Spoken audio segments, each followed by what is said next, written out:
Good evening, everybody. My name is Tanya Shearer, and this is my favorite time at night when we get all cozy and we read stories.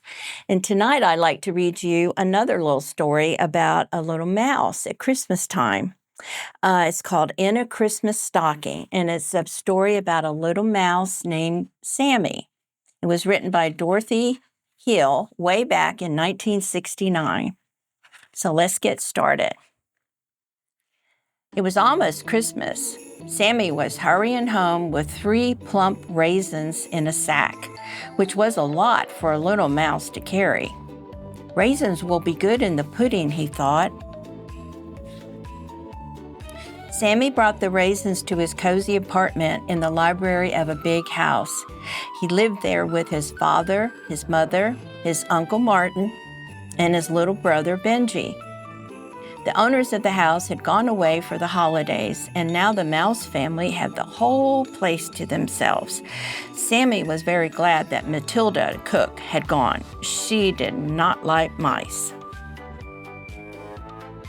For many weeks, Sammy had been secretly busy preparing Christmas presents for his family. Mother would have a hat made of the bluest jay feathers.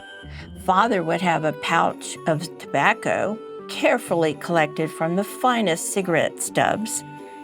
For Uncle Martin, he had framed an excellent postage stamp engraving of George Washington. For Benji, Sammy had built a shiny red sardine can wagon. Benji liked to march around like a soldier, so Sammy had made a walnut shell helmet and a macaroni flute.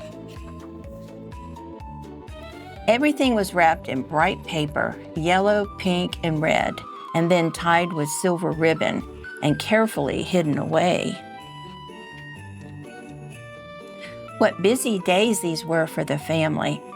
There were many exciting trips to the big kitchen, bustling to and fro with a little of this and some of that. Soon Mother Mouse's cupboard was bulging with all the good things needed to make the Christmas pudding. Each year, everyone helped to make the great pudding. Benji cut up the candied fruit. Mother heaped flour, sugar, eggs, raisins, nuts, and spices slowly into a large teacup as Father, Uncle Martin, and Sammy stirred and stirred and stirred.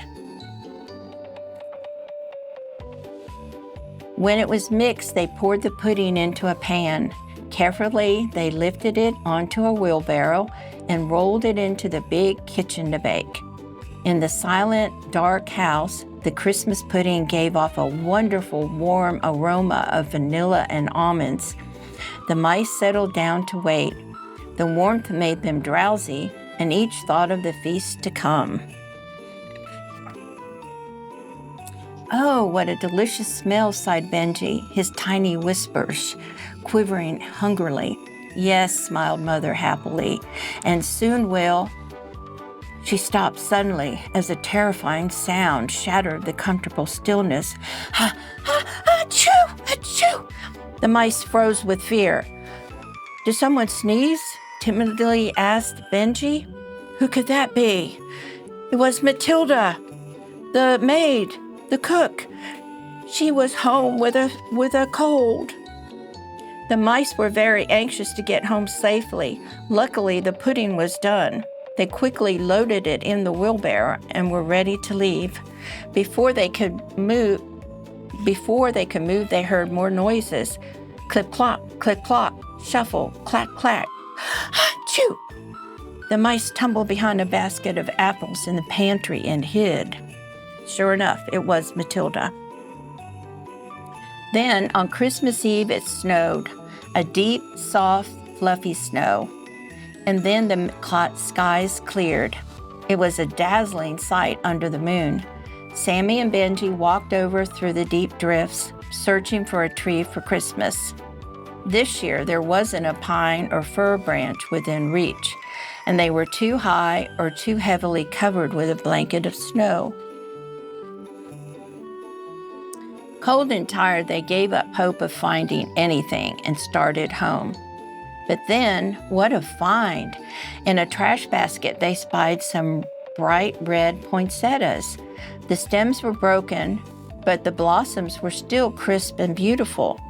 "Just the thing," cried Sammy. "We can make a tree of the petals." After carefully pulling the flowers out of the basket, the mice put them over their shoulders and raced home. "A perfect tree," declared Father when he saw the blossoms put together. "And now it needs some trimming." Everyone added something: a paper chain, a string of cranberries, some bright buttons and beads, and Sammy made an angel for the very top of the tree. "And now it's time for some eggnog," said Mother Mouse, after she admired the beautiful tree. They toasted Christmas, the tree, and each other. Uncle Martin led them in singing carols.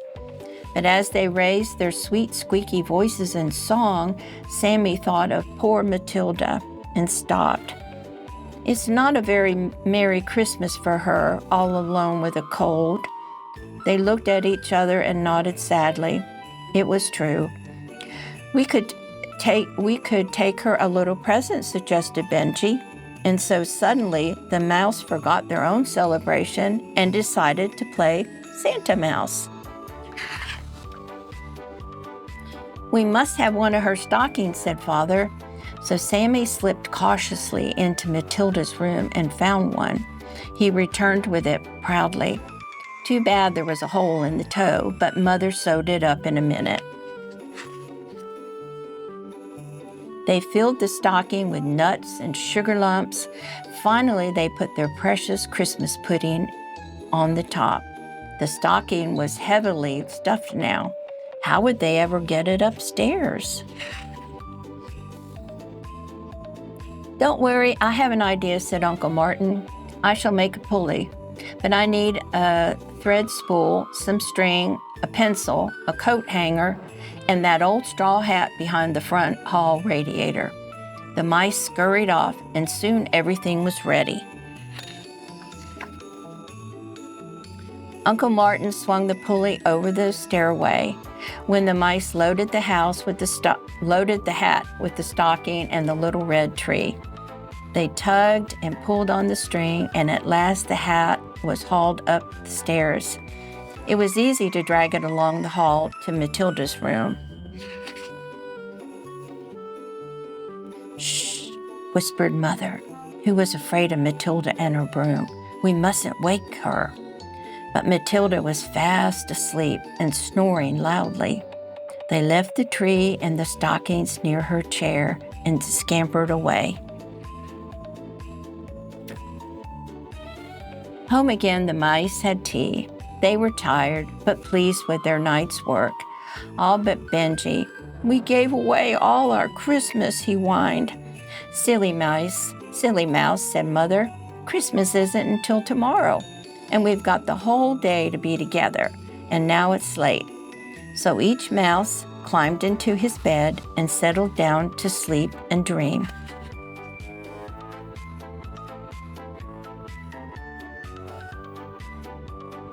Benji was the first to awake. He rubbed the sleep from his eyes to be sure what he saw was real. There was something on the table, strange and interesting shapes wrapped in pink, yellow, and red tissue paper, all tied with silver ribbon. And there was even a golden pudding. A nibble told Benji that it was made of bits of bread and cheese. "Santa Mouse really has been here," he squeaked. Hearing Benji, the others awoke and came to see the surprise. Everyone was excited and eager to open the gifts, but Sammy insisted that they should first run and see if Matilda had found hers. Sniffing and snuffing, Matilda had awakened early. When she saw the tiny tree and her own stocking filled with goodies, not believing her eyes, she jumped out of bed. The mice giggled with delight as they saw her taste her pudding. What a tasty dish. I wish I had the recipe. Who could have left it for me?" Little elves might be that thoughtful to an old cook, but there certainly aren't any elves living in this house. Only mice hide in the secret places here. She ate the last tiny bits of the Christmas pudding and then nibbled at the sugar and nuts. Only mice, she said, smiling happily. Later at home, the mice gathered together to open their presents. Soon Sammy could hardly see his family, for they were almost buried in piles of crumpled, colored wrappings and ribbons, boxes and presents. There was Father Mouse, rather a curl of smoke around from his pipe.